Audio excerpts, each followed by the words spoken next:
Hello everyone. If marriage is the only way to live, like English women in the late 18th century, what do you want in a marriage partner?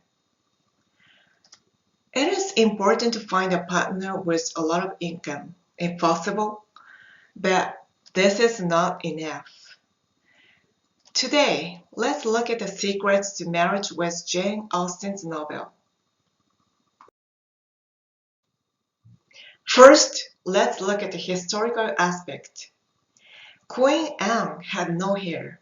So the Stuart dynasty ended and the Hanoverian dynasty was established was George I from the House of Hanover in Germany. George I had little to do with politics because he didn't speak English and frequently returned to Germany. From this time on, a parliamentary cabinet system was established in which the king was not involved in politics. Robert Walpole was the first Prime Minister. Next is about Jane Austen. Most of her novels are about marriage. Marriage was very important to women during this period. The reason is if they didn't marry, the only job available to middle-class women was governess. And if they couldn't get one, the only option left was to be taken care of by relatives.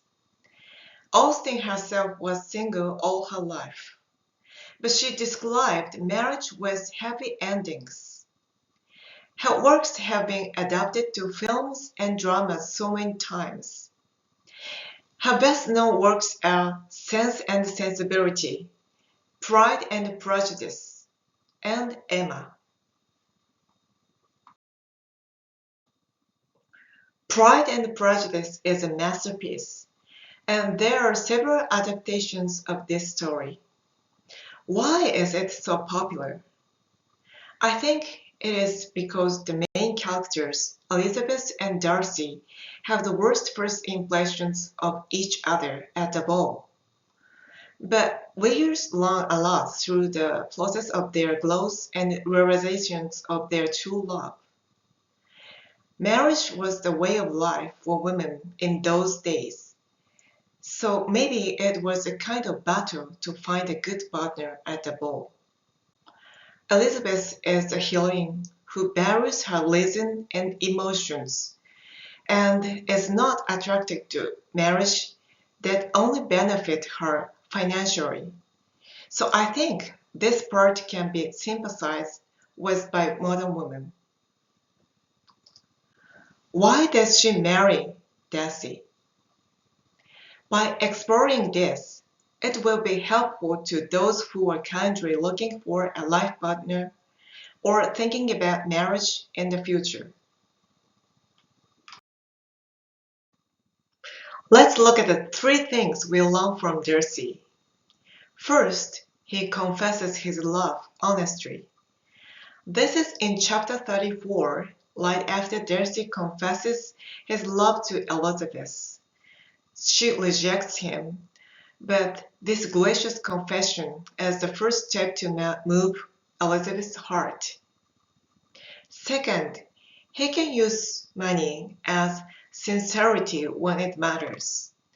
Elizabeth's sister Lydia's partner has been unable to marry her because of a large gambling debt.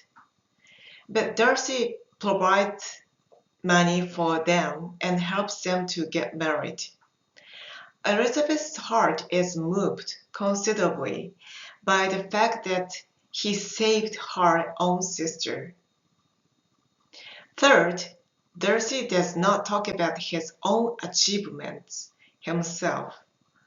Darcy asks Elizabeth's uncle to keep a secret that he has worked out the money.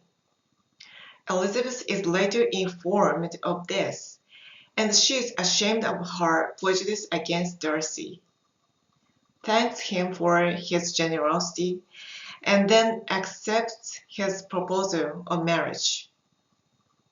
In a long marriage, People who only talk about their accomplishments and boast about them are depressing.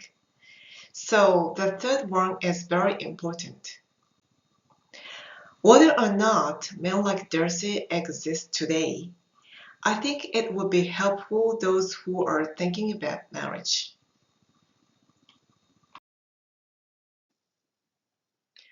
Thank you for watching. Next is, what is the real Gulliver's Travels? See you there.